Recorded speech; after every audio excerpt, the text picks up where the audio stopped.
Mayroon ng bagong tirahan ng 100 pamilya sa Barangay Buluan at Barangay Pidtad sa Old Kaabakan matapos i-turnover ang 100 climate adaptive homes ng Kapyanan Program ng Office of the Chief Minister araw ng Sabado, May 23. Ayon sa mga opisyal, ito ang kauna-unahang house turnover project na isinagawa sa Special Geographic Area o SGA mula noong 2022. Ang bawat core shelter unit ay may kasamang solar-powered lighting at sariling water system na idinisenyo upang makatulong sa pang-araw-araw na pangangailangan ng mga residente at makaangkop sa klima at terrain ng lugar.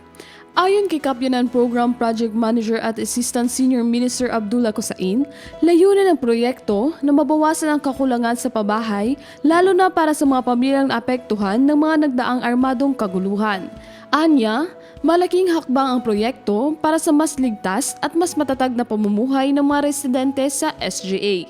Sinaksihan ang turnover ceremony ng mga kinatawan mula sa Commission on Audit, mga opisyal ng barangay at munisipyo at mga miyembro ng Kapyanan Team.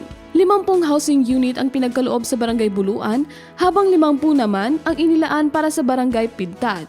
Samantala, nagsagawa rin ng orientation si Fatima Muhammad Malang, Project Development Officer 2, hinggil sa proposed handbook at operation manual upang gabayan ang mga benepisyaryo sa tamang pangangalaga ng kanilang mga bahay at paghahanda sa panahon ng emergency. Hinimok din ng mga opisyal ng Kapyanan ang mga residente na pangalagaan ang kanilang bagong tahanan at ituring itong bagong simula para sa kanilang mga pamilya. Nagpahayag naman ng pasasalamat si Cosain sa matagumpay na implementasyon ng proyekto at umaasang mas marami pang housing turnovers ang maisasagawa sa iba't ibang lugar sa SGA sa mga susunod na panahon. Ayon sa Kapyanan Program, patuloy nilang isinusulong hindi lamang ang pagtatayo ng mga bahay kundi maging ang pagbibigay ng pag-asa, seguridad at mas matatag na kinabukasan para sa Bangsamoro communities. Crisat Chavez, iMinds, Philippines.